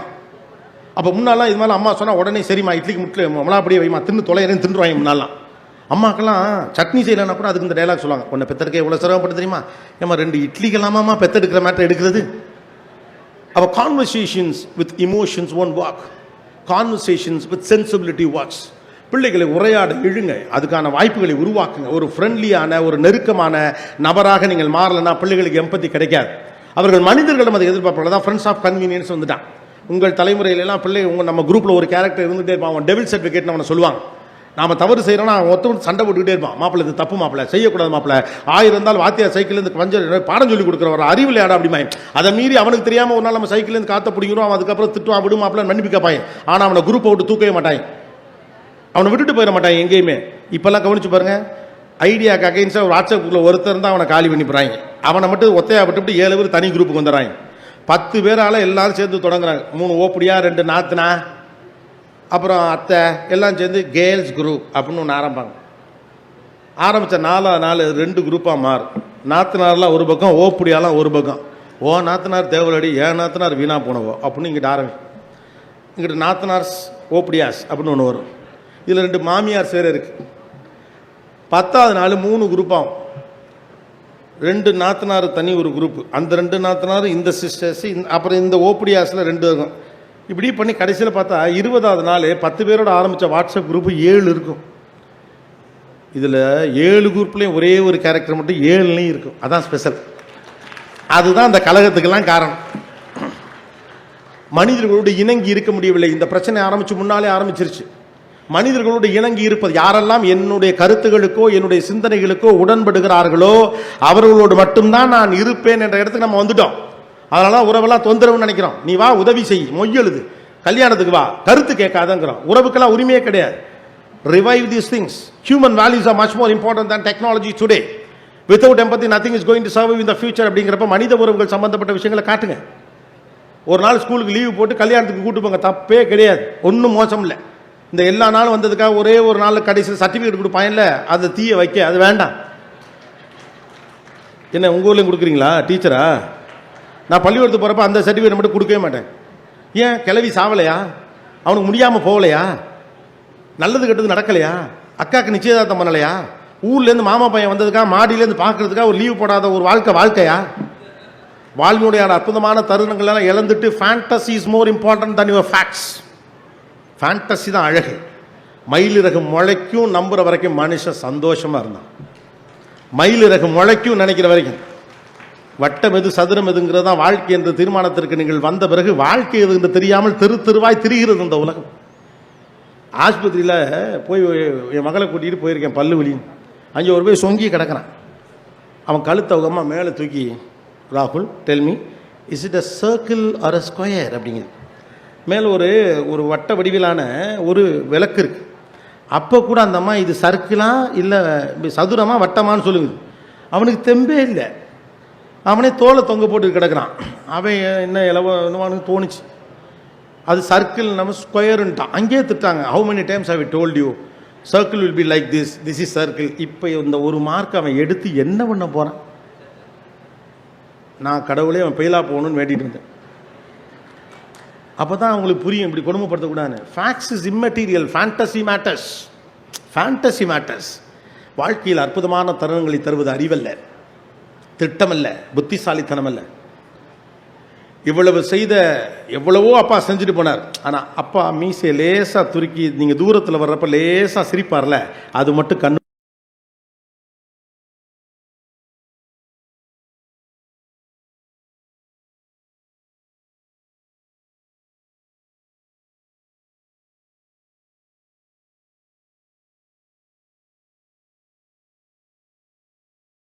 ஸோ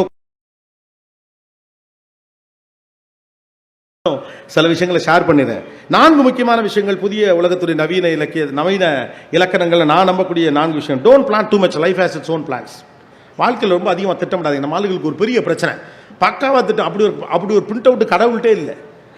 எல்கேஜியில் சேர்த்து இதை படிக்க வச்சு இன்ஜினியர் ஆக்கி அமெரிக்காவில் கொண்டே விட்டு சைலிகான் வழியில் காசு எடுத்து இது பண்ணி அது பண்ணி இதெல்லாம் தெரிஞ்சால் கடவுளே கரெக்ட் பண்ணிடுவாரே.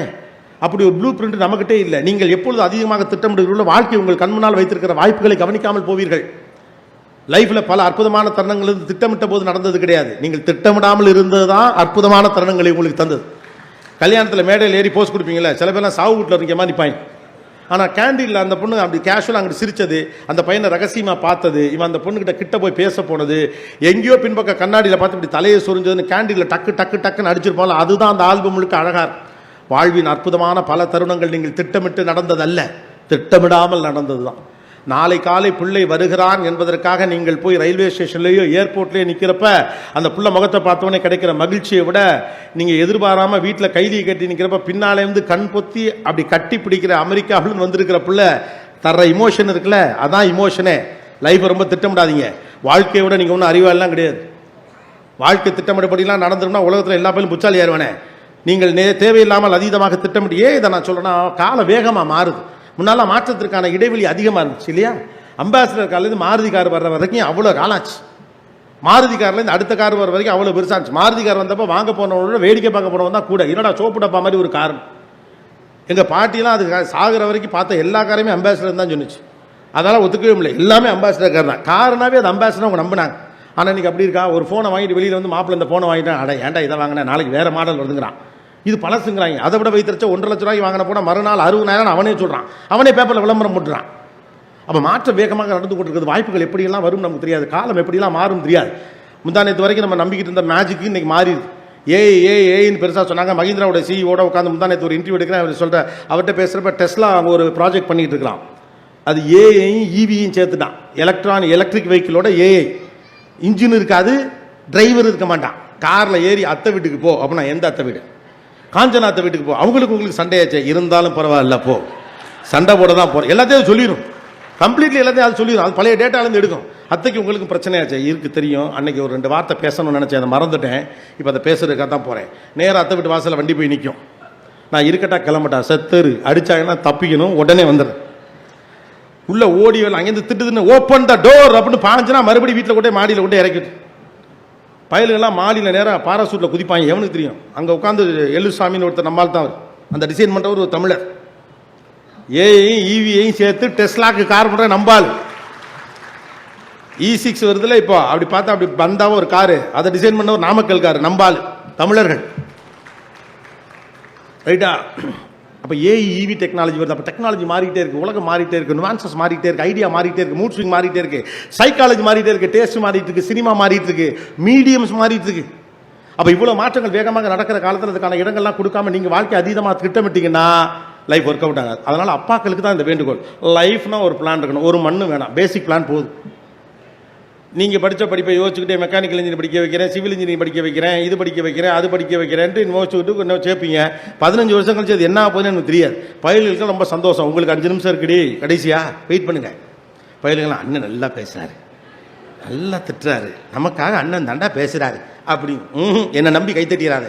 கடைசி 5 மினிட்ஸ் உங்களுக்கு தான். Second important thing, don't choose when you are desperate, you will choose the wrong one. இது பசங்களுக்கு. நீங்கள் டெஸ்பரேட்டாக இருக்கப்போ ஒன்று சூஸ் பண்ணாது. ரொம்ப பசியோடு இருக்கப்போ சரியானதை சாப்பிட மாட்டீங்க, பசிக்கு தான் சாப்பிடுவீங்க. நீங்கள் டெஸ்பரேட்டாக இருக்கப்போ ஒன்று சூஸ் பண்ணாதீங்க. லவ் பண்ணியே ஆகணும்னு நினைக்கிறவன் ஏதாவது ஒரு பிரச்சனையை கல்யாணம் வந்துடுவான். லவ் பண்ணியே ஆகணுங்கிறவன் காதல் வர்றப்ப வரட்டும், அதை அனுபவிச்சு என்ஜாய் பண்ணி காதலிக்கிறவன் கரெக்டான ஒரு ஆளை காதலிப்பான். இல்லைன்னா ஒரு பிரச்சனையை கல்யாணம் பண்ணி கூட்டி வந்துடுவான். Don't choose. ஏன்னா இன்றைக்கி ஆப்ஷன்ஸ் நிறையா இருக்கிறதுனால சொல்கிறேன். ஒன்று வேணும் வேணும் வேணும் அப்படிலாம் இருக்கணுங்கிற அவசியம்லாம் இல்லை உலகத்தில். நான் காதலுக்கு எதிராக சொல்ல, காதலிங்க சந்தோஷமாக இருங்க, நல்லா இருங்க. காதலை கடக்காதவர்கள் யாருமே இல்லை. இதெல்லாம் போங்கு. பிறந்ததுலேருந்து வளர்ந்து காதலிக்காமல் படித்து விட்டு அவன் மாட்டுக்கு ஒரு பொண்ணை கல்யாணம் பண்ணி சந்தோஷமாக இருக்கவங்களாம் உலகத்தில் பல பேர் இருக்கான். ஒரு காதலை கடக்காதவர்கள் உலகத்திலே இருக்க முடியாதுன்னா எல்லாரும் நினைக்கிறது. அப்படிலாம் கிடையாது. ஏதாவது தோணாதவன்.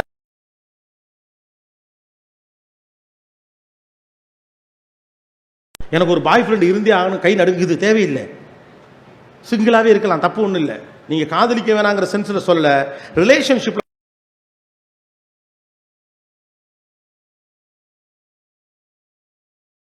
செய்து விடுவீர்கள். அதில் கவனமாக இருங்க. ஏன்னா வாய்ப்புகள் நிறைய இருக்கிறதுனால சொல்றேன்.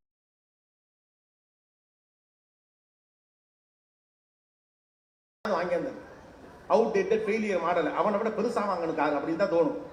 லாரி வாங்குங்களேன், நல்ல பெருசா இருக்கும். Don't choose anything when you are desperate, right? The third important, don't accept undefined offers is a trap. எதை டிஃபைன் பண்ணலையோ அதெல்லாம் ட்ராப். நாம் எல்லாரும் நம்மகிட்ட எல்லாம் பண்ணி எல்லாம் அது அப்புறம் பேசிக்கலாமா பாருங்க, அங்கே தான் மேட்ரு. அதை அப்புறம் பார்த்துக்கலாம். எது எல்லாம் ஒரு வேலை பேசுகிறோம், வேலை பிஸ்னஸ் எல்லாம் முடிச்சுட்டு பேமெண்ட் மட்டும் அப்புறம் பேசிக்கலாம். அந்த காசு வராதுன்னு அர்த்தம். when something is undefined it is a trap. ஃப்ரெண்டுனா ஃப்ரெண்டு, பாய் ஃப்ரெண்ட்னா பாய் ஃப்ரெண்டு, கேர்ள் ஃப்ரெண்ட்னா கேர்ள் ஃப்ரெண்டு, அவ்வளவுதான். அது உங்கள் ஒரு எதுக்கும் புரியாத புதுவிதமான உறவு. அப்படி ஒரு கருமம் இல்லை. அது ஒரு ஆட்டம், எப்போ வேணாலும் வெளில போய்க்கலாங்கிற ஆட்டம். when something is undefined it is a trap, whether it is a business or a relationship or anything for that matter. எதுவாக இருந்தாலும் சரிதான், அது தெளிவாக தீர்க்கமாக வரையறுக்கப்பட வேண்டும். ஏன்னா அந்த வரையறுத்தல் இல்லை, நான் வாழ்க்கை முழுக்க எதையுமே கையில் நீங்கள் உறுதியாக பற்றி கொள்ள முடியாது. உறவில் வரையறை இருக்கணும். டெஃபினேஷன் தான் வச்சான், இலக்கணங்களுக்கு தான் வச்சான். எவ்ரி இங்கே உங்களுக்கு சொல்லப்பட்டாலும், உங்களுக்கு நேரடியாக சொல்லப்படாவிட்டாலும் கூட இங்கே உறவுகளே வரையறுக்கப்பட்டுதான். நீங்கள் கவனிச்சிருக்கீங்க, அப்படி ஒரு பியூட்டிஃபுல்லான சிஸ்டம் தமிழ் சொசைட்டி வச்சிருக்கு. ஒவ்வொன்றுக்கும் ஒரு உறவை வரையறுத்திருக்கான். குறும்புக்கு பார்ட்னர் இன் கிரைம் மாமங்காரன் தான், சித்தப்பா வரமாட்டார். செகண்ட் ஷோ சினிமாவுக்கு போகணும்னு சொன்னால் சித்தப்பா செவிலே விடுவான், அழுதுகிட்டே மாமாட்டப்பட அவன் கிடக்காடா கிறுக்கு போய் மாப்பிள்ளை வான் சைக்கிளில் கூட்டு போயிடார். நைட்டு வீட்டில் கொல்ல பக்கமாக வந்து எழுப்பி மாமா அத்தாட்ட சொல்லிவிடாக்கா திட்டுவாருக்கா அப்படின்னு சொல்லிட்டு நீ தாண்டா அவனை கெடுக்கிற அப்படிமா. ஆனால் அவனுக்கு ஒரு பிரச்சனைனா அவர் தான் போய் நிற்பார், பார்ட்னர் இன் கிரைம்.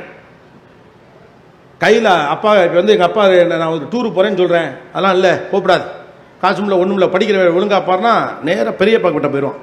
பெரியப்பா டூருக்கு போகணுன்னு சொல்கிறேன், அப்பா அனுப்ப மாட்டேங்கிறாரு. அவர் பாக்கெட்லேருந்து ஒன்று பணத்தை எடுத்து கொடுப்பாரு, இல்லாட்டி போனை போட்டு ஏடா படிக்கிற பிள்ளை 4 இடத்துக்கு போகணும் தான்டா நினைப்பா, என்ன ஒன்றை மாதிரியா போயிட்டு வரட்டும்டா அவரா அப்படிம்பார். அவர் பல்ல கடிச்சிட்டு பேசாமல் இருப்பார், நெஞ்சை நிமித்திட்டு வருவான். ஏன்னா பெரியப்பா பர்மிஷன், அப்பாவால் ஒன்றுமே பண்ண முடியாது. டிஃபைன்டு, பெரியப்பாவுக்கு அந்த அதிகாரம் இருக்குது. நான் அடிக்கடி ஒன்று சொல்லுவேன், இந்த அப்படி ஒரு ரோட்டில் இங்கே ஒரு பூரா விட்டு, நீங்கள் சிட்டியில் படிக்கிற ஆள், ஒரு பூரா விட்டு அப்படி ஒரு ஸ்டைல்லாம் போட்டு ஒரு கூலர்ஸ்லாம் போட்டுக்கிட்டு நீங்கள் ஊருக்குள்ளே வர்றீங்க, சிட்டிலேருந்து வரீங்க, தாப்புல உங்கள் மாமா வர பாப்பா, என்ன மாப்பிள்ள கலக்குற ஸ்டைல் மாமா சூப்பராக இருக்கு மாப்பிள்ள அப்படிம்பார். அப்படியே போயிட்டே இருப்பான். கரெக்டாக புல்லட்டில் உங்கள் சித்தப்பா வருவார். சித்தப்பா அப்படிமா புல்லுன்னு ஒன்று விழுகும். ஏன்னா இது என் வீட்டு பிள்ளை, என் குடும்பம், நீ என்னடா அது குறுக்க பூரா விட்டுருக்க, போய் முடியை வெட்டிக்கிட்டு வீட்டுக்கு வர அப்படிம்பார். அவன் அப்படியே போவான், முடி வெட்டலாம்ட்டு ஒரு கடைக்கு போவான். பக்கத்தில் அந்த மாமா கடை, கண்ணை செவந்துருக்கு. கடைக்கிட்ட போய்ட்டு மாமா அப்படின்ட்டு கையெடுப்பான், கண்ணை செவந்துருக்கும். கரெக்டாக அவர் கேட்பார், என்ன உங்கள் சித்தப்பனை பார்த்தியா அப்படின்னு. 5 நிமிஷத்துக்கு முன்னால் அருமையாக இருக்குன்னு சொன்ன மாமா ஒரு உறவு, அதை அடித்த சித்தப்பா ஒரு உறவு. உங்கள் பையனை நீங்கள் உங்கள் நாத்தனார் முன்னால் கை வைக்க முடியாது, ரைட்டு தானே? அடிப்பீங்களா என்ன? வேணும்னு தான் அடிக்கிறது. அதுவும் அத்தக்காரி வந்தால் வேணே போட்டு அடிக்கிறது. அது அவங்க அப்பாவின் முகம், அவங்க அண்ணனின் முகம். அந்த ஆத்திரத்தை தீர்த்துக்கிறது தான் அடிக்கிறது. அவங்க சொல்லுவாங்க அடிக்காத அப்படிம்பாங்க, இல்லைன்னா அதிகபட்சம் ஏன் முன்னால் அடிக்காது அப்படிம்பாங்க. அதை மீறி நீங்கள் அடிச்சு நான் பிள்ளைய கையை பிடிச்சி அத்தக்காரி தரத்தரன்னு அவ வீட்டுக்கு கூட்டிகிட்டு போயிடுவான். அவனுக்கு கரிசோறு ஆக்கி போட்டு புது ட்ரெஸ் எல்லாம் எடுத்து கொடுப்பாங்க. அவன் அன்னைக்கு நைட்டு அங்கே தான் இருப்பான். மறுநாள் நீங்கள் உங்கள் வீட்டுக்காரை கூட்டிகிட்டு போய் மன்னிப்பு கேட்டு தான் கூட்டு வர முடியும். அத்தைக்கு அவ்வளோ ரைட்ஸ் உண்டு. ஒரு பெண் தன் ரகசியத்தை தன்னுடைய அத்தைக்கார்ட்ட தான் சொல்லுவாள். தனக்கு ஒரு காதல் வருகிறது என்றால் அத்தையிடம் தான் போய் சொல்லுவாள். அவள் எடுத்தவொடனே சரியா தப்பான்னு பார்ப்பா. சரியானா அவள் பேசுவாள், சித்திட்ட போய் சொல்ல மாட்டாள். There is a definition. அத்தைக்கு ஒரு டெஃபினேஷன், மாமனுக்கு ஒரு டெஃபினேஷன், சித்தப்பாக்கு ஒரு டெஃபினேஷன். நம்ம பழக்க வழக்க உறவுகளே எப்படி பழகம் தெரியுமா? சில பேரை அத்தை என்றும் மாமா என்றும் அழைப்போம். அப்பாவுடைய நண்பர்கள் சில பேரை சித்தப்பான்னு அழைப்போம். அந்த உறவு அப்படிதான் இருக்கும். அந்த சித்தப்பா நீங்கள் அழைக்கிற உறவு பாருங்கள், ரொம்ப கண்டிப்பாக இருப்பார். நம்ம சொந்தக்காரே கிடையாது, ஆனால் அவர் ரொம்ப கண்டிப்பாக இருப்பார் உங்களோட. உங்கள் அப்பாவின் ஒரு உறவை, நண்பரை நீங்கள் பெரியப்பா என்று சிறு வயதிலிருந்து அழைத்திருப்பீர்கள். அவர் பெரியப்பா கண்டிப்போட தான் இருப்பார். நீங்கள் போகிறப்பெல்லாம் உங்களுக்கு காசு கொடுத்துக்கிட்டே இருப்பார். ஏதாவது வாங்கிக்கிடாம அவருக்கு வந்து ஒரு பொருளாக வாங்கி கொடுத்து பாசாங்கு செய்கிற பழக்கம்லாம் கிடையாது. காசு தான் கொடுப்பார். காலேஜ் படிக்கிற பிள்ளை கையில் காசு வச்சுக்கடா, 4 இடத்துக்கு போகணும், ஆனால் செலவு பண்ண முடியாது, சரியா அப்படிம்பார். அப்புறம் என்னடா காசை கொடுத்தா ஒரு அப்பாவாகவே நடந்துப்பான். It is define. இப்போ எதுவுமே டிஃபைன்டு கிடையாது. ப்ரோங்கிறாங்க. யாரா ப்ரோ? பையனும் ப்ரோ, பொண்ணும் ப்ரோ, போறவன் ப்ரோ, வாரவன் ப்ரோ. கன்வீனியன்ட்டாக இருக்கு. எல்லாரையும் அண்ணேங்கிறாங்க, எல்லாரையும் அக்காங்கிறாங்க. அக்கா யூ ஆர் சோ கியூட். என்னடா அக்காங்கிறீங்க, அப்புறம் சோ கியூட்னு வேற சொல்றீங்க. Nothing is define.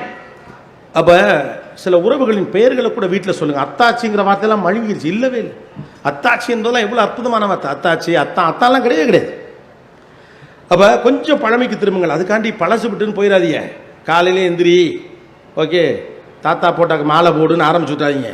கோபிநாத் சொன்னான். நான் சொல்லுவது என்னன்னா, balance, striking the balance is much more important than giving an advice today. தான் இன்றைக்கு அறிவுரைகளை வழங்குவதை விட சரியான இடத்துல பேலன்ஸை ஸ்ட்ரைக் பண்ணும். So don't accept, whether it is relationship or business or anything for that matter, when something is undefined, it is a trap. எது வரையறுக்கப்படவில்லையோ அது வலை. கவனமா இருக்கணும். ஓகே, கண்டிஷன்ஸ் அப்ளைங்கிறதா இன்னைக்கு வலை. உங்களுக்கு புரியுற மாதிரி சொல்லணும்னா, சின்னதா ஸ்டார் ஒன்று போட்டு கண்டிஷன்ஸ் அப்ளைன்னு போட்டிருக்காங்கல்ல, அதான் வலை. இஎம்ஐ ஸ்டார்ட்ஸ் ஃப்ரம் 3550 போடுறான்ல, அதான் வலை. அதோட விலை 6 லட்சம். 6 லட்சம் சொன்னா பயமா இருக்கும். அதனால 3500 ரூபா, 3500 போல் இருக்கு, அதான் வலை. When something is not defined, it is a trap. நான்காவது, don't blame situations or people, have a control over it.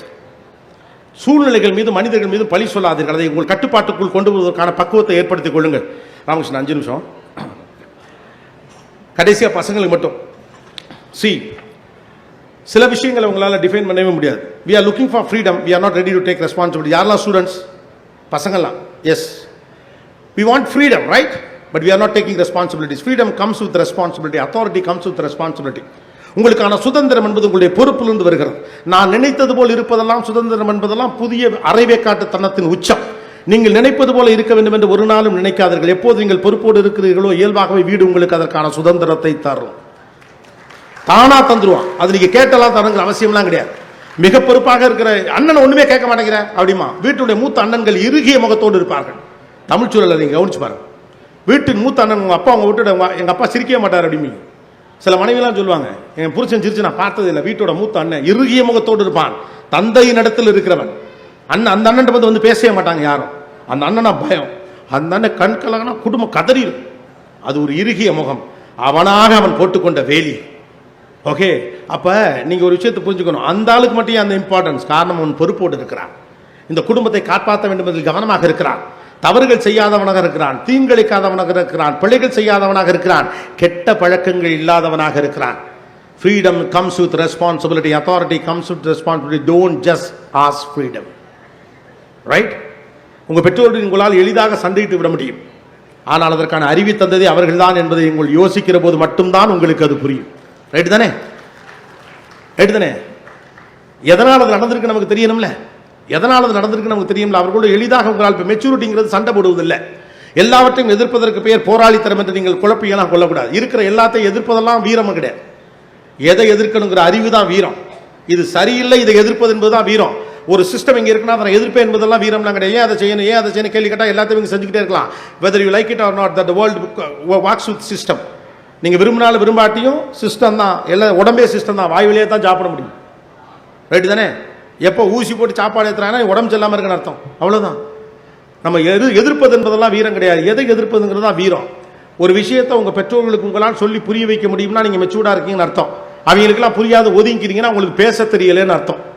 நம்ம எல்லாரும் அப்படி தான் நினைக்கிறோம். நமக்கு கொஞ்சம் படிப்பு வந்த உடனே என்ன நினச்சிக்கணும், பெரியவர்கள்லாம் ஒன்றுமே தெரியலை. இந்த தெரியாத ஆள் தான் எந்த காலேஜில் சேர்க்கணும்னு 10 பேர்ட்ட விசாரித்து ஏதோ ஒரு இடத்துல போய் அப்ளிகேஷனை வாங்கி அதை ஃபில்அப் பண்ணுறதுக்கு பக்கத்துக்கிட்ட கேட்டு எங்கே சார் போய் இதை கொடுக்கணும்னு கொடுத்து ஃபீஸ் வாங்குறதுக்கு ஊரெல்லாம் கடை வாங்கி இருக்கக்கூடிய பிஎஃப் பணத்துலேருந்து லோனை போட்டு உங்களை சேர்த்துட்டு லோன் ஞாயிற்றுக்கிழமையெல்லாம் பிஞ்சு போன செருப்போட வந்த அந்த அப்பந்தான், படிக்காத அந்த அப்பந்தான் நம்மளை படிக்க வச்சான். You should have a regard. It is a high time that you need to reciprocate. They are not machines. They are not your Googles. They are not your ChatGPT. That is not some AI tool. They are human beings. Empathy matters. When you are not in a position to show your empathy and respect or humanity with your own parents, that is no use of you people. உங்களால் ஒரு புண்ணியமும் இல்லை. இந்த தேசத்தில் படித்த பிள்ளைகள் எல்லாம் சமூகம் பற்றி கவலை இல்லாமல் அக்கறை இல்லாமல் தன்னை பற்றி மட்டுமே கவலைப்படக்கூடிய ஒரு நாடாக இது மாறும் என்றால் இந்த படிப்பு சாவட்டும். எதுக்கு இந்த படிப்பு? அறிவை பயன்படுத்துவதற்கு இடம் வேணும். அதுக்கு ஒரு ஹியூமானிட்டி இருக்கணும். இந்த உலகத்தின் ஆகச்சிறந்த கண்டுபிடிப்புகள்லாம் அறிவியல கண்டுபிடிக்கப்பட்டதில்லை, கருணையில் கண்டுபிடிக்கப்பட்டது.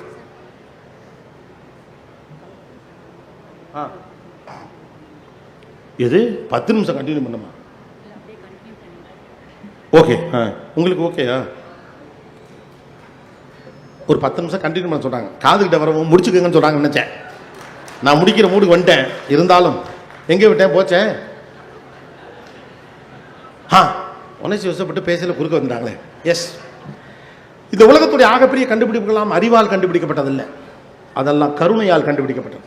அறிவியலுக்கு ஒரு சோல் இருக்கு, அறிவியலுக்கு ஒரு ஆன்மா இருக்கு. நல்ல ஹியூமனிட்டி இருக்கிறவன்ட்ட தான் அறிவியல் இருக்கணும். அதுதான் முக்கியம். இல்லாட்டி இது வியாபாரமாய். 2 கால்கள் இருக்கிற என்னாலேயே வேகமாக நடக்க முடியலையே, ஒற்றை காலோடு பிறந்த என்னவன் என்ன செய்வான்னு ஒருத்த யோசிச்சான்ல, அந்த கருணை தான் அவனுக்கான கருவியை கண்டுபிடித்தது. அந்த கருணை தான் அவனுக்கான கருவியை கண்டுபிடித்தது. மனிதர்கள் மீதான பிரியமும் அன்பும் காதலும் தான் கருவிகளை கண்டுபிடிக்கிறது. இந்த உலகத்தினுடைய பெரும் கருவிகள் அத்தனையும் மனித குலத்துடைய மீட்சிக்காக உருவாக்கப்பட்டது. அப்போ when you are going with the technology and science, be with the humanity and empathy. That's much more important than your technology. Technology is ruthless. Technology doesn't have a soul and heart. தொழில்நுட்பத்திற்கு எந்த இதயம் கிடையாது. ஆனால் அதை கையாளுகிறவனுக்கு அந்த இதயம் இருக்கும். அதனால தான் இன்றைக்கி டெக்னாலஜி அவ்வளோ மிஸ்யூஸ் பண்ணுறோம். நமக்கு பிடிக்காத ஒருத்தனை டெக்னாலஜியால் காலி பண்ண முடியும். நமக்கு பிடிக்காத ஒருத்தருடைய டேட்டாவை எடுத்து அவனுக்கு கெட்ட பேரை உண்டாக்கி தர முடியும். ஆனால் அதை பயன்படுத்துகிற அந்த சோல் இல்லைன்னா டெக்னாலஜி உங்களை போட்டு புரட்டி எடுத்துரும். அதுக்கான நெறிமுறைகளை நீங்கள் தான் வகுத்துக்கணும். ஆரம்பத்தில் நான் சொன்னது மாதிரி இந்த போன தலைமுறையால் உங்களுக்கு இது கொடுக்கப்படலை. அதற்கான தலைமுறையாக நீங்கள் இருக்கணும்னா அதை கருவியை பயன்படுத்தக்கூடிய அறிவை நீங்கள் தான் உருவாக்கி கொள்ள வேண்டும் என்ற யதார்த்தம் உங்களுக்கு புரியும். ஆக ஃபர்ஸ்ட்லேருந்து வருவோமா? கலெக்டர் வந்துட்டாரா? Okay, welcome sir. இவரே நேரில் பேசிட்டார் எனக்கு சொன்னல, அவர் தான் உங்கள் ஊரின் இளம் கலெக்டர்.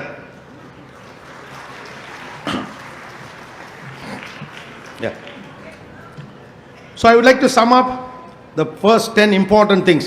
Point number 1, உங்கள் பால்ய காலத்தோடு உங்கள் தலைமுறையினுடைய பால்ய காலத்தோடு உங்கள் பிள்ளைகளை ஒப்பிடாதீர்கள். ஒரு குழந்தையை இன்னொரு குழந்தையோடு ஒப்பிடுவதே தவறு என்றால் உங்களோடு உங்கள் பிள்ளைகளை ஒப்பிடுவதன் வழியாக நீங்கள் உங்கள் பிள்ளைகளை சிறுமைப்படுத்துகிறீர்கள்.